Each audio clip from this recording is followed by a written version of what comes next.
Hi hello viewers, welcome to my YouTube channel. என்னோட பேர் Alvin Raj. நான் ஒரு 3D modeller, game artist and also freelancer. I am from Thoothukudi and lives in Chennai. Okay, இப்போ நான் ஸ்ட்ரைட்டாக விஷயத்துக்கு வந்துடுறேன். நான் புதுசாக ஒரு சேனல் ஒன்று க்ரியேட் பண்ணியிருக்கேன், ஏஜே கிரியேஷன். இந்த சேனல் யாருக்கு யூஸ்ஃபுல்லாக இருக்குன்னு பார்த்தீங்கன்னா, பொதுவாக கேம் ரிலேட்டடாக கரியர் சூஸ் பண்ணுறீங்க அப்படின்னா, for example game artist, game creator, game developer, இப்படி கேம் ரிலேட்டடாக யாரெல்லாம் கரியர் சூஸ் பண்ணுறாங்களோ அவங்களுக்குலாம் நம்ம சேனல் ரொம்ப யூஸ்ஃபுல்லாக இருக்கும். அது மட்டும் இல்லை காய்ஸ், இப்போ தான் நீங்கள் ஃப்ரெஷர், இப்போ தான் நான் காலேஜ் முடிச்சிருக்கேன், கேம் இந்த ஃபீல்டை பற்றி எனக்கு எதுவுமே தெரில, எந்த நாலேஜும் இல்லை அப்படின்னு நீங்கள் இருந்தீங்கன்னா கவலையப்படாதீங்க. மறக்காமல் நம்ம சேனலை சப்ஸ்கிரைப் பண்ணி வச்சுக்கோங்க. ஏன்னா இந்த சேனல் உங்களுக்கு ரொம்பவே ஸ்பெஷலாக இருக்கும். அப்புறம் எனக்கு எதுக்காக இந்த சேனல் க்ரியேட் பண்ண தோணுச்சு அப்படின்னா, ஒன்ஸ் அப்பான் ஏ டைம் நான் இந்த ஃபீல்டை சூஸ் பண்ணப்போ எனக்கு ஐடியா கொடுக்குறதுக்கோ அட்வைஸ் பண்ணுறதுக்கோ யாரும் இல்லை. ஸோ நான் என்ன பண்ணேன்னா, இப்போ பொதுவாகவே இந்த மாதிரி கேம் ஃபீல்டாக இருக்கட்டும், கிராஃபிக்காக இருக்கட்டும், நம்ம விஎஃப்எக்ஸாக இருக்கட்டும், இது எல்லாமே நம்ம ஒரு கோர்ஸ் போய் ஜாயின் பண்ணோம் அப்படின்னா மினிமம் எப்படியும் 1 lakh இருக்கும். ஸோ நானும் அதான் பண்ணேன். நேராக போனேன், ஒரு இன்ஸ்டியூட் போனேன். அங்கே ஃபீஸு 1 lakh சொன்னாங்க. இஎம்ஐ ஆப்ஷன் கொடுத்தாங்க. நானும் நல்லா இருக்கேன்னு சொல்லிட்டு ஃபீஸெல்லாம் கட்டிட்டு படித்தேன். 1 year உட்காந்து படித்தேன். அதுக்கப்புறம் ஜாப் பிளேஸ் ஆனேன். ஆனால் ஜாப் பிளேஸ் ஆனதுக்கப்புறம் எனக்கு ஒரு விஷயமே தெரிஞ்சிச்சு. என்னென்னா, எந்த கம்பெனி நான் ஃபஸ்ட்டு என்ன நினச்சிருந்தேன் அப்படின்னா, நம்ம இந்த மாதிரி ஒரு கோர்ஸ் கம்ப்ளீட்டட் சர்டிஃபிகேட் வச்சுருந்தா தான் நம்மளை வந்து வேலைக்கு எடுப்பாங்க அப்படின்னு நான் அப்போ தப்பாக நினச்சிருந்தேன். ஆனால் உண்மை என்னென்னா, எந்த கம்பெனியுமே அவங்க நம்மக்கிட்ட ஸ்கில்ஸ் தான் எதிர்பார்க்காங்க. They want no certificate, they want only skills. எனக்கு லேட்டாக தான் தெரிஞ்சிச்சு. ஸோ முன்னாடியே தெரிஞ்சிச்சு அப்படின்னா நான் ஒரு 1 lakh-ஐயும் 1 year-ஐயும் மிச்சம் பண்ணியிருப்பேன். இப்போ இந்த ஃபீல்டுக்குள்ளே என்ட்ராகணும் அப்படின்னு நீங்கள் நினச்சிங்கன்னா, இப்போ கேமாக இருக்கட்டும், கிராஃபிக் டிசைனாக இருக்கட்டும், விஎஃப்எக்ஸாக இருக்கட்டும், இது எல்லாத்துக்குள்ளேயும் என்ட்ராகணும் அப்படின்னு நீங்கள் நினச்சிங்க அப்படின்னா எனக்கு தெரிஞ்ச ஒரு 3 ways இருக்குது. ஸோ அதில் ஃபஸ்ட்டு என்னென்னா, இப்போ உங்களால் ஃபீஸ் கட்ட முடியும் அப்படின்னா பிரச்சனை இல்லை, நீங்கள் தாராளமாக போய் கோர்ஸ் ஜாயின் பண்ணலாம். ஆனால் இது பார்த்தீங்கன்னா எல்லாருக்கும் இந்த மாதிரி நடக்காது. இப்போ சில பேர்லாம் பார்த்தீங்கன்னா அப்போ தான் காலேஜே முடிச்சுட்டு வந்திருப்பாங்க. ஸோ ஃப்ரெஷராக இருப்பாங்க, அப்போ தான் காலேஜ் முடிச்சுட்டு வந்திருப்பாங்க. திரும்ப நம்ம கோர்ஸ் ஜாயின் பண்ணோம் அப்படின்னா 1 lakh சொல்லுவாங்க. ஸோ 1 year டைம் ஆகும். ஸோ அவங்க வீட்டில் போய் கேட்டால் என்ன சொல்லுவாங்க, இப்போ தான் உனக்கு காலேஜ் ஃபீஸ் கட்டியிருக்கோம், மறுபடியும் படிக்க போறியா அப்படின்னு தான் மேக்ஸிமம் எல்லாரும் அப்படி தான் சொல்லுவாங்க. எதுக்கு உனக்கு இந்த தேவையில்லாத வேலை, ஒழுங்காக படித்த இதுக்கு போய் ஏதாவது வேலையை பாரு அப்படி சொல்லி நம்மளோட ஆர்வத்தை அங்கேயே ஸ்டாப் பண்ணிடுவாங்க. ஸோ அந்த மாதிரிலாம் இருந்துச்சு அப்படின்னா ஒரு பெஸ்ட்டான வழி ஒன்று இருக்குது. ஸோ நான் என்ன சஜஸ்ட் பண்ணுறேன்னா, நீங்கள் கோர்ஸ் போய் ஃபீஸ் கட்டி 1 வருஷம் உட்காந்து படிக்கிறத விட நீங்கள் இஎம்ஐயில் ஒரு லேப்டாப் போடலாம். நான் ஏன் இதில் இஎம்ஐ சஜஸ்ட் பண்ணுறேன் அப்படின்னா, பொதுவாகவே நீங்கள் இஎம்ஐயில் ஃபோன் வாங்கினாலும் சரி, பைக் வாங்கினாலும் சரி, இன்ட்ரெஸ்ட் பார்த்தீங்கன்னா உங்களுக்கு ரொம்பவே அதிகமாக இருக்கும். ஆனால் நீங்கள் லேப்டாப் வாங்கும்போது உங்களுக்கு 0% இன்ட்ரெஸ்ட், உங்களுக்கு வட்டியே கிடையாது, டாக்குமெண்ட் சார்ஜஸ் மட்டும்தான். ஸோ நான் லேப்டாப்பை சஜஸ்ட் பண்ணுறேன். ஸோ நீங்கள் மாதம் இஎம்ஐ கட்டிட்டு கூட இப்போ யூடியூப்பில் பார்த்தீங்கன்னா நிறைய பேர் ஃப்ரீயாகவே உங்களுக்கு சொல்லித்தராங்க. ஸோ ஒரு நாளைக்கு ஒரு 3 hours நீங்கள் ஸ்பெண்ட் பண்ணிங்க அப்படின்னா அந்த ஒரு 3 மாதத்தில் நீங்கள் ஆவரேஜாக ஓரளவுக்கு ஸ்கில் லேர்ன் பண்ணியிருப்பீங்க. அதை வச்சு ஒரு போர்ட்ஃபோலியோ ரெடி பண்ணி நீங்கள் டேரெக்டாகவே கம்பெனிக்கு இன்டர்வியூ அட்டென்ட் பண்ணி நீங்கள் ஜாப் பிளேஸ் ஆகலாம். ஸோ ஒரு இன்டர்வியூட நிப்பாட்டிடாதீங்க. எப்படியும் ஒரு 3-4 இன்டர்வியூ நீங்கள் ட்ரை பண்ணிங்க அப்படின்னா உங்களுக்கு கண்டிப்பாக ஜாப் கிடச்சிரும். ஸோ இந்த மாதிரி நீங்கள் ஃபீஸையும் கட்டி 1 வருஷம் உட்காந்தும் படிக்கிறத விட இந்த மாதிரி நீங்கள் உங்களால் முடியும்ல, ஒரு சின்ன நேரம் அதுக்குன்னு ஒரு நாளைக்கு ஒரு 3 hours நீங்கள் ஒதுக்கி வச்சு கூட ஒரு லேப்டாப் நீங்கள் இஎம்ஐயில் எடுத்து கூட நீங்கள் இந்த மாதிரி படித்து உள்ளே போகலாம். அண்ட் இது எல்லாருக்குமே செட் ஆகுமான்னு கேட்டிங்கன்னா இல்லை. ஏன்னா இப்போ சில பேர்லாம் பார்த்தீங்கன்னா அவங்க வந்துட்டு பக்கத்தில் உட்காந்து ஒரு ஆள் சொல்லி கொடுத்தா தான் புரியும். அப்புறம் இன்னும் சில பேர் எப்படின்னா ஃப்ரெண்ட்ஸோடு உட்காந்து படித்தா தான் அவங்களுக்கு படிக்க முடியும். அந்த மாதிரிலாம் இருந்தீங்கன்னா நீங்கள் இதை சூஸ் பண்ணிடாதீங்க. ஏன்னா இது எல்லாருக்கும் செட் ஆகாது. நான் என்ன சொல்கிறேன்னா, இப்போ இந்த ஃபீல்டு வரணும்னு விருப்பப்பட்டு வேறு வழி இல்லாமல் வேறு ஃபீல்டு சூஸ் பண்ணுறாங்க அப்படின்னா அவங்க இந்த மாதிரி ட்ரை பண்ணலாம். சர்டிஃபிகேட்டு தான் உங்களுக்கு வேணும் அந்த மாதிரிலாம் இல்லை. ஸோ இப்படி ஒரு ஆப்ஷன் இருக்குது. ஸோ நீங்கள் முயற்சி பண்ணுங்கள் அப்படிங்கிறதுக்கு தான் நான் இதை சொன்னேன். செகண்ட் மெத்தட் என்னென்னா, இப்போது நிறைய சின்ன கம்பெனிஸ்லாம் பார்த்தீங்கன்னா அவங்களே என்ன பண்ணுறாங்கன்னா, இப்போ காலேஜ் முடிச்சிருந்த ஃப்ரெஷரை அப்படியே அவங்க இன்டர்ன்ஷிப் மாதிரி ஹையர் பண்ணி ஒரு 2 மாதம் 3 மாதம் அவங்களுக்கு வந்து கொஞ்சம் சம்பளம் கம்மியாக, சேலரி கொஞ்சம் கம்மியாக கொடுத்து அவங்கள வந்து கொஞ்சம் ட்ரெயின் அப் பண்ணி அவங்க கம்பெனிலே வேலைக்கு வச்சுக்கிறாங்க.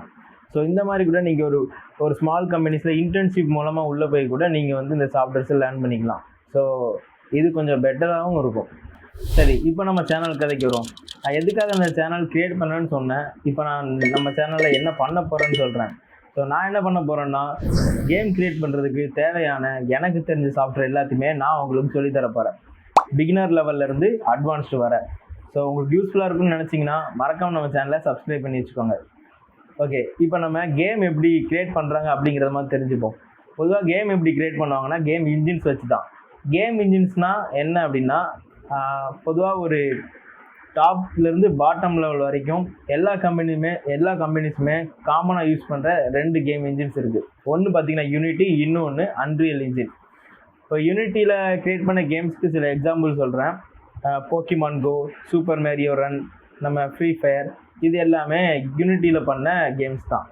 இப்போ அன்ரியல் இன்ஜின், அந்த இன்ஜினில் பண்ண கேம்ஸ் நான் சொல்கிறேன், ஒரு 4 சொல்கிறேன். பப்ஜி, அதுக்கப்புறம் மார்டல் காம்பட், அதுக்கப்புறம் ஸ்ட்ரீட் ஃபைட்டர், இது எல்லாமே அன்ரியல் இன்ஜின் கேம்ஸ் தான். ஸோ இந்த மாதிரி அப்புறம் கேம் இன்ஜின்ஸ் வச்சு மட்டும்தான் கேம் பண்ணுவாங்களான்னு கேட்டிங்கன்னா அதான் இல்லை. ஏன்னா ஒரு கேம் இன்ஜினில் அது நிறைய ப்ராசஸ் நடக்கும். ஸோ நான் இப்போதைக்கு எல்லாத்தையுமே உங்களுக்கு ஷார்ட்டாக தான் சொல்ல போகிறேன். ஏன்னா நம்ம அப்கமிங் கிளாஸஸில் அதை பற்றி டீட்டெயில்டாக பார்ப்போம்.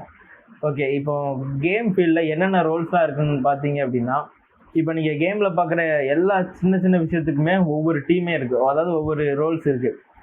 அது என்னென்னா, இப்போ நீங்கள் பார்க்குறீங்களா அந்த கேரக்டராக இருக்கட்டும், வச்சுருக்க கன்னாக இருக்கட்டும், அது எல்லாமே க்ரியேட் பண்ணுறதுக்கு மாடலர்ஸ் இருக்காங்க, 3D மாடலர்ஸ். அது மட்டும் இல்லை கைஸ், இப்போ நீங்கள் பார்க்குற கேரக்டர் டிசைன் பண்ணுறதுக்கே கேரக்டர் டிசைனர் இருப்பாங்க. அப்புறம் நீங்கள் பார்க்குற அந்த லெவல்ஸுக்கு லெவல் டிசைன் இருப்பாங்க, அந்த ஸ்டோரி போர்டு ஆர்டிஸ்ட் இருப்பாங்க. இப்படி ஒவ்வொன்றுக்கும் ஒவ்வொரு பேர் இருக்காங்க. அது மட்டும் இல்லை, இப்போ யூனிட்டியில் இந்த நீங்கள் பார்க்குற எல்லாத்தையுமே கண்ட்ரோல் பண்ணி பெர்ஃபார்ம் பண்ணுறதுக்கு ப்ரோக்ராமர்ஸ் இருப்பாங்க, அவங்க தான் டெவலப்பர்ஸ். ஸோ இப்படி எல்லா ரோல்ஸுமே இங்கே அவைலபிளாக இருக்குது. அண்டு நம்ம சேனலில் இப்போ நான் சொன்ன இது எல்லாத்தையுமே சொல்லித்தர போகிறேன். என்ன சாஃப்ட்வேர்ஸ்லாம் சொல்லித்தர போகிறேன்னு பார்த்தீங்கன்னா, ஃபஸ்ட்டு வந்து இல்லுஸ்ட்ரேட்டர் எதுக்குன்னா, நம்ம 2Dயில் கேரக்டர் டிசைன் பண்ணுறதா இருக்கட்டும், என்விரான்மெண்ட்டாக இருக்கட்டும், ப்ராப்ஸாக இருக்கட்டும், நம்ம கேமில் முன்னாடி வரும்ல அந்த மெனு போர்டாக இருக்கட்டும், இது எல்லாமே நான் இல்லுஸ்ட்ரேட்டர் வச்சு பண்ணலாம். ஸோ இல்லுஸ்ட்ரேட்டர் ஃபஸ்ட்டு சொல்லித்தர போகிறேன். ரெண்டாவது பார்த்தீங்கன்னா 3D மாடலுக்கு தேவையான சாஃப்ட்வேர்ஸ், அதில் 2, ஒன்று வந்து மாயா, இன்னொன்று பிளெண்டர். இது ரெண்டுமே நான் டியூட்டோரியல்ஸ் போடலான் இருக்கேன். அண்டு மூணாவது பார்த்தீங்கன்னா யூனிட்டி இன்ஜினையும் நம்ம அதை பற்றியும் பார்க்கலாம். அண்டு நாலாவது பார்த்தீங்கன்னா ஃபைனலாக ப்ரோக்ராமிங், C# ப்ரோக்ராமிங், அதுவுமே நான் சொல்லித்தர போகிறேன். ஸோ இது எப்படின்னா பேசிக்லேருந்து நம்ம அட்வான்ஸ் வரைக்குமே போக போகிறோம். ஃபார் எக்ஸாம்பிள் பிகினர்லேருந்து நம்ம அட்வான்ஸ் வரைக்கும் தேவையான எல்லா ஸ்கில்ஸையும் நம்ம லேர்ன் பண்ண போகிறோம். அண்டு எந்த மாதிரி இருக்கும், நான் இந்த மாதிரி பிரித்து வச்சுருக்கேன் அப்படின்னா, ஃபஸ்ட்டு நான் என்ன பண்ண போகிறேன்னா, அந்த இல்லுஸ்ட்ரேட்டர், மாயா, பிளெண்டர், யூனிட்டி, இதில் உள்ள பேசிக்ஸ் எல்லாம் ஃபஸ்ட் நான் அதை பேசிக்ஸை கவர் பண்ண போகிறேன். ஸோ பேசிக்ஸை முடிச்சுட்டு அதுக்கப்புறம் நம்ம லெவல் 2, மற்றது நான் 3 லெவலாக பிரித்து வச்சுருக்கேன். லெவல் 1 பேசிக்ஸ், லெவல் 2 வந்து நம்ம அட்வான்ஸ்டாக அடுத்த ஸ்டெப், லெவல் 3 வந்து நம்ம ஃபுல் அட்வான்ஸ்டாக பார்ப்போம். ஸோ ஒரு எக்ஸாம்பிள் சொல்லணும் அப்படின்னா, இப்போ ஃபஸ்ட்டு பேசிக்ஸை முடித்ததுக்கப்புறம் ரெண்டாவது நம்ம என்ன பண்ணுவோம்னா, ஒரு இப்போ ஒரு ஆப்ஜெக்ட்லேருந்து கேரக்டர் வர எப்படி பண்ணுறது, அதுக்கப்புறம் நம்ம பில்டிங்ஸ் என்விரான்மெண்ட்லாம் எப்படி பண்ணுறது. ஸோ இந்த மாதிரி ஒவ்வொரு லெவல்ஸாக நம்ம போவோம். அது மட்டும் இல்லை கைஸ், பேசிக்ஸ் முடித்ததுக்கு அப்புறமே நம்ம கற்றுக்கிட்ட அந்த பேசிக்ஸை வச்சு எப்படி நம்ம ஏர்ன் பண்ணலாம் அப்படிங்கிறதையும் ஒரு கிளாஸ் போடுவேன். அது மட்டும் இல்லை, நம்ம ஏஐயை எப்படி நமக்கு சாதகமாக யூஸ் பண்ணலாம், ஏஐ நம்ம எப்படி யூஸ் பண்ணி நம்மளோட ஒர்க்கை ஃபாஸ்ட் ஆக்கலாம், இல்லைனா நம்மளோட க்ரியேட்டிவை வளர்க்கலாம், அதை பற்றியும் ஒரு கிளாஸில் சொல்லுவேன். ஃபைனலாக பார்த்தீங்கன்னா ஃப்ரீலான்சர் பண்ணுறது எப்படி, நம்ம சிஜி ட்ரேடரில் நம்ம எப்படி நம்மளோட மாடல்ஸை சேல் பண்ணுறது, ஸோ அதை பற்றியும் ஒரு கிளாஸ் ஒன்று பார்ப்போம். ஓகே கைஸ், நான் சொல்ல வேண்டியதுலாம் சொல்லிட்டேன்னு நினைக்கிறேன். ஸோ உங்களுக்கு நம்ம சேனல் யூஸ்ஃபுல்லாக இருக்குன்னு நினச்சிங்கன்னா சப்ஸ்கிரைப் பண்ணி வச்சுக்கோங்க, பெல் ஐக்கான் ப்ரெஸ் பண்ணிக்கோங்க, நம்ம வீடியோஸ்லாம் தொடர்ந்து பாருங்கள். அது மட்டும் இல்லை கைஸ், இப்போ நீங்கள் எனக்கு கொஞ்சம் சப்போர்ட் பண்ணீங்க அப்படின்னா எனக்கும் கொஞ்சம் மோட்டிவேஷனாக இருக்கும், நானும் கொஞ்சம் இன்ட்ரெஸ்ட்டாக இதை நான் பண்ணுவேன். ஸோ நான் முடிவு பண்ணிட்டேன் இதெல்லாம் பண்ண போகிறேன் அப்படின்னு. ஸோ உங்கள்கிட்ட நான் சொல்கிறேன், நீங்கள் நம்மளை சப்போர்ட் பண்ணீங்க அப்படின்னா நானும் கொஞ்சம் இன்ட்ரெஸ்ட்டாக அதிக வீடியோஸ், எனக்கு தெரிஞ்ச நாலேஜ் எல்லாத்தையுமே நானும் உங்கள்கிட்ட ஷேர் பண்ணணும்னு நினைக்கிறேன். So okay guys, thank you for all.